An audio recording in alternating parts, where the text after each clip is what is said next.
Do you know how many messages I get a day about Assassin's Creed 3 Liberation? When's that Assassin's Creed Liberation review coming out? Any chance you'd be able to review Assassin's Creed Liberation? Glad to have you back. By the way, can you review Assassin's Creed Liberation? Hey, listen, you don't know me, but can you talk about Assassin's Creed Liberation? It's a good thing I have fans who are so persistent, because without them, I would have never thought about picking up this game. And I'm glad I did, because I had an absolute blast playing it. Here's my review of Assassin's Creed 3 Liberation for the PlayStation Vita.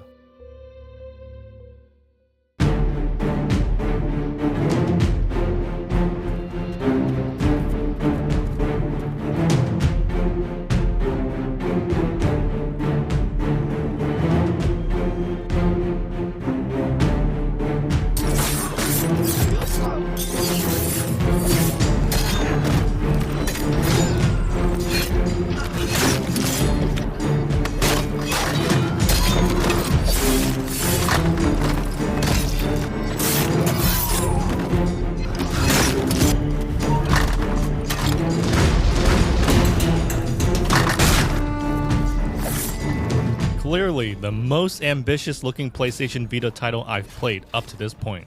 Although they appear muddy and soft in some areas, you can't deny the attention to detail put into this game.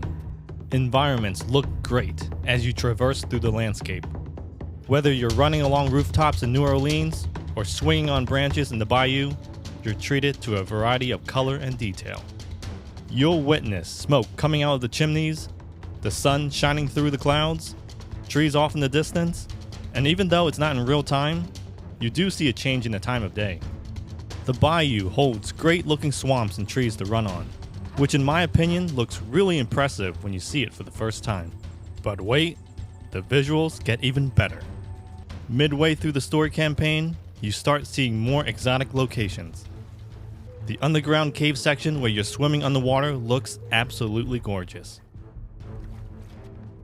That part alone gives Uncharted Golden Abyss a run for its money. Trust me, it looks that good. And it's a shame because I never hear anyone mention that part of the game in other reviews. Character models and cutscenes look great, as do the many assassination kills you perform throughout the campaign. Now, it's not all perfect.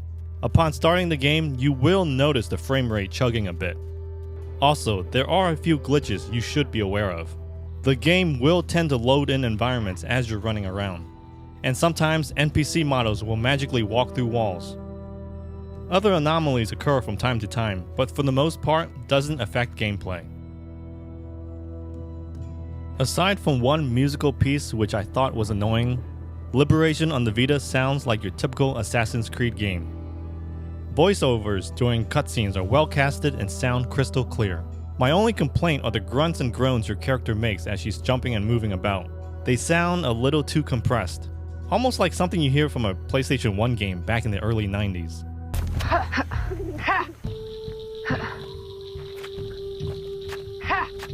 Another complaint is the musical score. Although they sound great and perfectly fit the mood, they can at times glitch out for no apparent reason. There's no smooth transition or fade in. You'll be playing and all of a sudden, the game would just go silent. I can see what the developers were trying to do with the touch controls in this game. The problem is that they're all executed poorly. Sliding your finger along the front and back touchpad to open a letter simply does not work. I found myself performing the motion over and over, thinking the game had crashed. I don't know if the sensitivity is too weak or because I have a screen protector on the front which is causing some interference, but this mechanic just does not work right.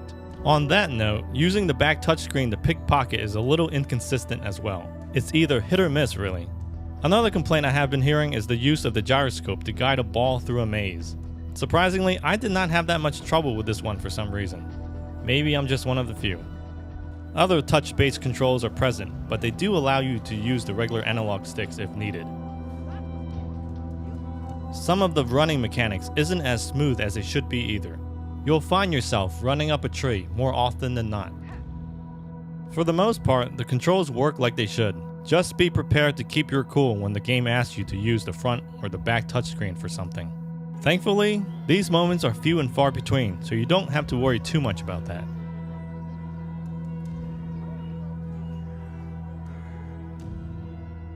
Liberation on the PlayStation Vita brings everything you love about Assassin's Creed to the handheld. A faithful interpretation of the franchise on the go.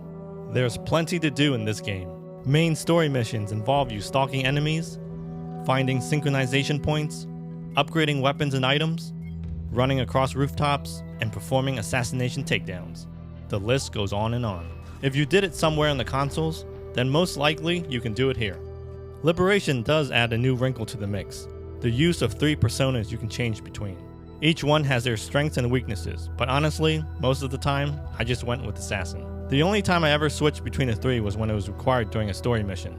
Some side missions do require the lady and slave personas to sneak in and out of restricted areas, but for most of the main campaign, you'll do fine with Assassin.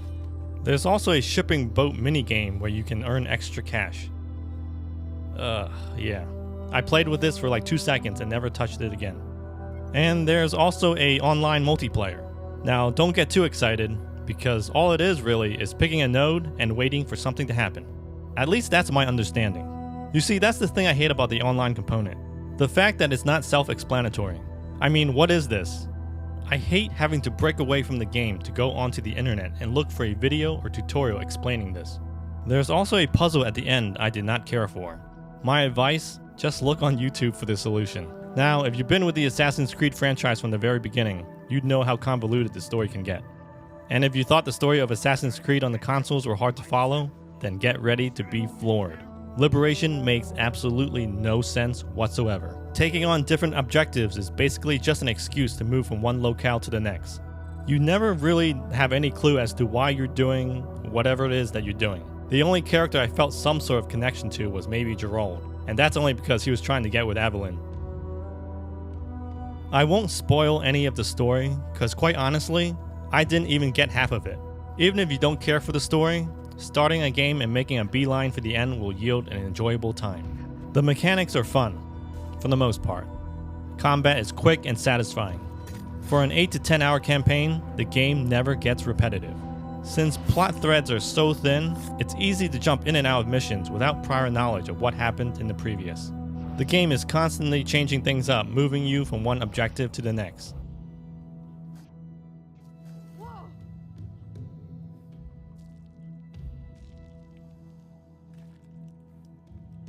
Let's get the obvious out of the way.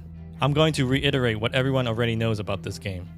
The frame rate isn't so great, but it's not as bad as you would think. In fact, it actually becomes less apparent the longer you play. Here's what I think the problem is. We've grown so accustomed to AC games running like they should on consoles that when we experience anything less, even on a handheld, we make it out to be worse than it really is. But taken for what it tries to be, a portable version of a much bigger game, Assassin's Creed 3 Liberation is a good time. So don't worry about the frame rate, you'll be fine. Assassin's Creed 3 Liberation on the PlayStation Vita is highly recommended. Alright guys, hope you enjoyed this review. Give me a thumbs up, it really helps me out a lot. Well, it doesn't really, but I just say it anyway. Later. Oh, and for those who picked up Assassin's Creed Origins today, let me know how it is.